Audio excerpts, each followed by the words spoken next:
যে জিনিসটা প্রত্যেকটা প্রাণীকে মৃত্যু সাথ গ্রহণ করতে হবে, এর হাত থেকে কেউ রেহাই পায়নি, কেউ রেহাই পায় না, কেউ রেহাই পাবে না। আরে আদম শফিউল্লাহ থেকে নিয়ে ঈসা রুহুল্লাহ পর্যন্ত 1,24,000 মতান্তরে 2,24,000 পয়গম্বর জগতের বুকে এসেছেন। কোন নবী জগতের বুকে থাকলেন না, দুনিয়া থেকে চলে গেলেন। মুসলমান, শুধু নবীগণ দূরের কথা, জিনার ওসিলায়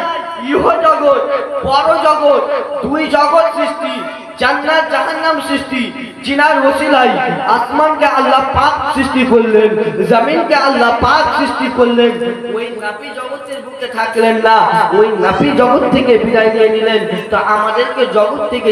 চলে যেতে হবে। এ মুসলমান, এই দুদিনকার দুনিয়ায় এসে আমি আপনি ভাবছি দুনিয়ার বুকে সারা জীবন আমি আপনি থাকবো, কিন্তু না মুসলমান, আমি আপনি জগতের বুকে সারা জীবন থাকবার জন্য আসি নাই। জগতের বুকে এসেছি আমরা বাজার করার জন্যই। যেভাবে আমি আপনি পরিবারে বাজার করার জন্য বাজারে যাই, সবজি কিনি, কত রকমের সবজি কিনে বাড়িতে আনি, চাল ডাল কিনে এনে বাড়িতে আনি। এ মুসলমান, সেই রকম ভাবে আমার আল্লাহ পাক আমাদেরকে এই জগতের বুকে পাঠিয়েছে বাজার করার জন্য। এ মুসলমান, কিন্তু আমরা আল্লাহর বাজার করি না। একদিন যদি বাজার না করে সংসারে কি খাবো তা নিয়ে টানা হাজরা পড়ে যায়। বাজার যদি একদিন যদি বাজার না করি, পরিবারে খাওয়ার সময় খাবার পাওয়া যাবে না, পাওয়া যাবে না। আমার আল্লাহ পাক আমাদেরকে জগতের মুখে পাঠাইয়াছে বাজার করার জন্য, বাজার করার জন্য। কিন্তু আমরা আল্লাহর বাজার যা করি নাই, আল্লাহর বাজার যদি না করি গো, আমরা জান্নাত পাবো না। জান্নাত যদি না পাই, জান্নাতের খাবার খেতে পাবো না। এ মুসলমান, জগতে আসার পরে আমি আপনি অহংকারে ডুবে আছি, অহংকারে ডুবে আছি মুসলমান। আজকে হিংসা আর হিংসা, এত হিংসা আমাদের মধ্যে বেড়ে গেছে মুসলমান। এই হিংসা থেকে দূরে থাকতে হবে, কারণ আমার নবী বললেন কেউ যদি হিংসা করে তার সারা জীবনের আমল বরবাদ হয়ে যাবে। এই মুসলমান, আজকে আপনি হিংসা করে করবেন কি? কেউ মাস্টার হয়েছে, আপনি হিংসা করে করবেন কি? কেউ প্রফেসর হয়েছে, আপনি হিংসা করে করবেন কি? কেউ ইঞ্জিনিয়ার হয়েছে, আপনি হিংসা করে করবেন কি? কেউ ডাক্তার হয়েছে, আপনি হিংসা করে করবেন কি? কেউ একটা ভালো একটা চাকরি করে, কেউ একটা ভালো একটা বিজনেস করে, আপনি হিংসা করে করবেন কি? আরে রুজির মালিক তো হলো আল্লাহ, আপনি হিংসা করে পার করবেন কি? কোনো লাভ হবে না। রুজির মালিক আল্লাহ, আল্লাহ দিচ্ছে, আমি আপনি হিংসা করেন কি? কারো যদি একটু কিছু বেড়ে যায়, ওই লোকটা জিনিসটা বাড়িয়ে দিল, বেশি করে দিল, আমি পিছিয়ে গেলাম। এই তো আমাদের মধ্যে এই সব নিয়ে হিংসা। কিন্তু কে কতটা আমল করলো ওই জিনিস নিয়ে আমাদের মধ্যে হিংসা নাই। কেউ 5 বিঘা জমি করেছে, আমি 10 বিঘা করব, এই সব নিয়ে বাবা টানা হেঁচড়া লেগে আছে। কিন্তু মুসলমান আমল করার দিকে বেশি বেশি করে আমল করে, আমরা কিন্তু আমল থেকে বেঁচে আছি। এ মুসলমান, আজকে ইসলাম ধর্মকে প্রচার করতে গিয়ে আমার নবী কত আঘাত খেয়েছে, কত সাহাবায়ে কেরামরা রক্ত দিয়েছেন। আজকে এই নামাজকে বাঁচাবার কারণে,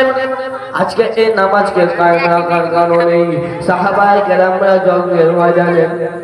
যুদ্ধের ময়দানে নিজে জান দিয়ে দিয়েছে। আজকে এই নামাজকে বাঁচাবার কারণে, আজকে এই নামাজকে কায়েম রাখার জন্য ইমাম হুসাইন রাদিয়াল্লাহু তাআলা আনহু ওই কারবালার সরজমিনে জান দিয়েছে। আহলে বাইতের লোকেরা ওই কারবালার সরজমিনে যেন জান দিয়েছে। প্রাণের বন্ধুগণেরা, আমার আপনার নবী সারা কুল কায়না জানাবে নবী আমার যখন ইসলাম প্রচার করতে আছে বন্ধ যখন নবী আমার ইসলাম প্রচার করে গো ওই টাইমে सैयदना अबू बकर सिद्दीक রাদিয়াল্লাহু তাআলা আনহু জানাবু মুলকে সামনে ব্যবসা বাণিজ্যের জন্য গিয়েছিল মুলকে সামনে ব্যবসার জন্য গিয়েছিল রাতের বেলা একটি গির্জা ঘরে যেন হযরত আবু বকর সিদ্দীক রাদিয়াল্লাহু তাআলা আনহু রাতের বেলা একটি গির্জা ঘরে যেন আরাম করতে আসি ঘুমিয়ে গিয়েছে রাতের বেলা হঠাৎ করে सैयदना আবু বকর সিদ্দীক রাদিয়াল্লাহু তাআলা আনহু স্বপ্ন যুগে যেন দেখতে আছি আকাশের চন্দ্রখানা জানো আকাশের চন্দ্র যেন আবু বকরের সিনাতে চলে গেল ওই গির্জা ঘরে এসে চলে আসলো শুধু গির্জা ঘরে আসলো না আবু বকরের সিনাতে চলে গেল আবু বকরের সিনাতে যখনই লেগে যাওয়া এ মুসলমান হযরত সৈয়দনা আবু বকর সিদ্দীক রাদিয়াল্লাহু তাআলা আনহু জানো বাবা ঘুমটা ভেঙে গেল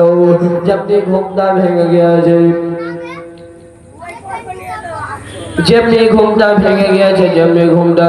ভেঙে গিয়েছে সৈয়দনা আবু বকর সিদ্দীক মনে মনে চিন্তা করল আল্লাহ আমি এই কি স্বপ্ন দেখলাম জীবনে এরকম কোন স্বপ্ন দেখি নাই এরকম স্বপ্ন আমি কোনোদিনও দেখি নাই সৈয়দনা আবু বকর সিদ্দীক রাদিয়াল্লাহু তাআলা আনহু জানো ওই গির্জা ঘরে রাহিবের কাছে গেল ওই রাহিবের কাছে যাওয়ার পরে ওই রাহিবের কাছে যাওয়ার পরে সমস্ত ঘটনা বাবা খুলে বলল সমস্ত স্বপ্নের কথা খুলে বলল স্বপ্নের কথা বলার পরে বলতে আসি হুজুর ও রাহিম সাহেব এই স্বপ্নের তাবির কি হতে পারে বলেন এই স্বপ্নের তাবিরটা আমাকে বলেন তখন যখন যেন ওই রাহিম জিজ্ঞেস করতে আছে বলো তোমার বাড়ি কোথায় বলো বলতে আছে আমার বাড়ি হলো মক্কা নগরে বলতে আছে তোমার বংশের নাম কি বলো বলতে আছে আমার বংশের নাম হলো কুরাইশ বংশ বলতে আছে তোমার গোত্রের নাম কি বলো বলতে আছে আমার গোত্রের নাম হলো হাশিম গোত্র বলতে আছে তোমার নামটা এবার বলো বলতে আছে আমার নামটা হলো আবু বকর সিদ্দীক বলতে আছে তোমার আব্বার নাম কি বলো বলতে আছে আমার আব্বার নাম হলো আবু কুহাফা যেমনি এই কথা বলতে নাই এই কথা যেমনি বলতে নাই ওই রাহিম বলতে আছে আবু বকর শোনো শোনো শোনো শোনো তোমাদের ওই মক্কা নগরে জানো একজন নবী এসেছে একজন পয়গম্বর এসেছে যে কোনো সাধারণ পয়গম্বর নয় যে কোনো সাধারণ পয়গম্বর নয় উনি হলেন নবী আখির জামান সাল্লাল্লাহু তাআলা আলাইহি ওয়াসাল্লাম যেমনি এই কথা বলতে নাই বলতে আছে ও আবু বকর শোনো শোনো ওই নবী আখির জামান সাল্লাল্লাহু তাআলা আলাইহি ওয়াসাল্লাম মক্কা নগরে ইসলাম প্রচার করতে শুরু করে দিয়েছে ও আবু বকর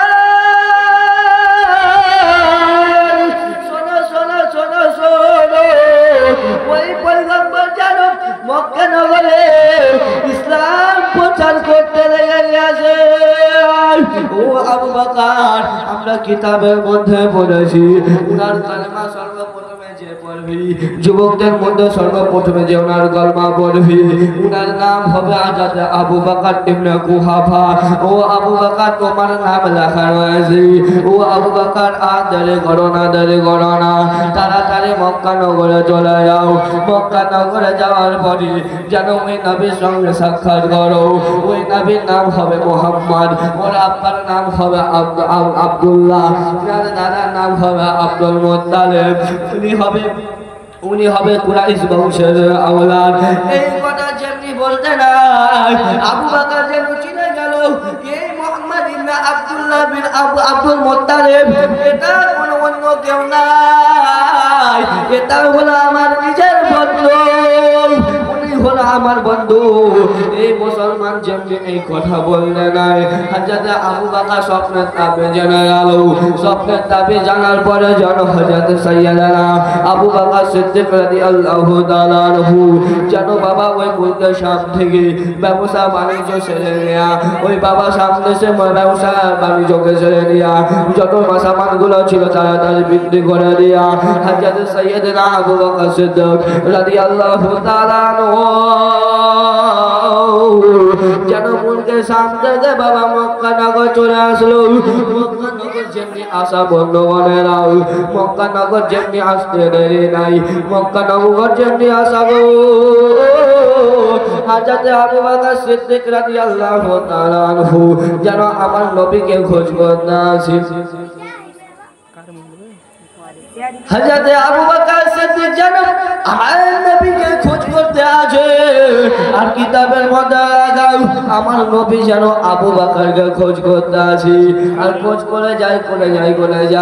এমন টাইমে দুই বন্ধুর মাঝখানে রাস্তার মাঝখানে দেখা হয়ে গেল রাস্তার উপরে সাক্ষাৎ হয়ে গেল যখন রাস্তার উপরে সাক্ষাৎ হয়ে যাওয়া বন্ধু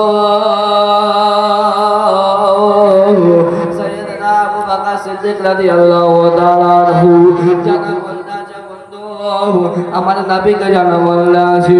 আমি শুনলাম নাকি আপনি একটি ধর্ম প্রচার করতে আছেন যে ধর্মের নাম হলো ইসলাম ধর্ম ও বন্ধু বলেন এটা ঠিক কিনা